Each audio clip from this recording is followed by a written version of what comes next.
kú ọdún o ọmọ lọ́jọ́ ìbí mo ní o kú ọdún òní o ọ̀gẹ́nẹ́ tẹ̀gà ọ̀wárí ẹ̀ńtà joy kú ọdún o ọmọ wọn ní ìlú Delta State àwa yin Olúwa lórí ọ̀rọ̀ ayé rẹ ni o Ọlọ́run tó mú ọrọ̀ jọ òní o ìyìn ló yẹ bàbá wa o ìyìn ló yẹ Jésù tó mú ọrọ̀ jọ òní láyọ̀ àti àlàáfíà o ò sí nílé ìwòsàn o ò sí lọ́gbà ẹ̀wọ̀n Olódùmarè ló ṣe èyí nínú ayé rẹ kú ọdún o àní àmọ́dún ló ṣe o wàá ṣàmọ́dún ọdún láyé nínú ọlá nínú ògo nínú iyì nínú ẹ̀yẹ ló ti ṣe ọdún tó kù láyé rẹ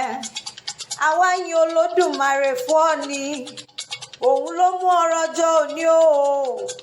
Olódùmarè ẹ ṣé o bàbá aláìní bàbá ẹ̀yin lọ́pẹ́ tọ́ sí o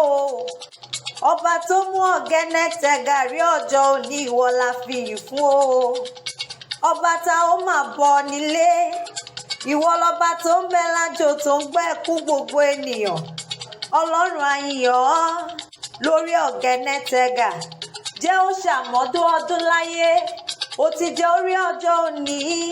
jẹ́ ó ṣe àmọ́dún ọdún láyé nínú ẹ̀mí gígùn nínú owó nínú àìkú baálẹ̀ ọrọ̀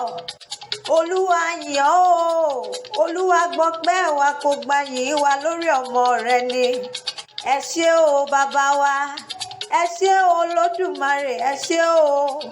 èní tó jẹ́ ọjọ́ kẹfà nínú oṣù kẹwàá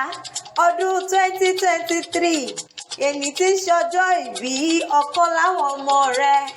ọ̀gẹ́nẹ́ tẹ̀gà ni o àmọ́dún ló ṣe o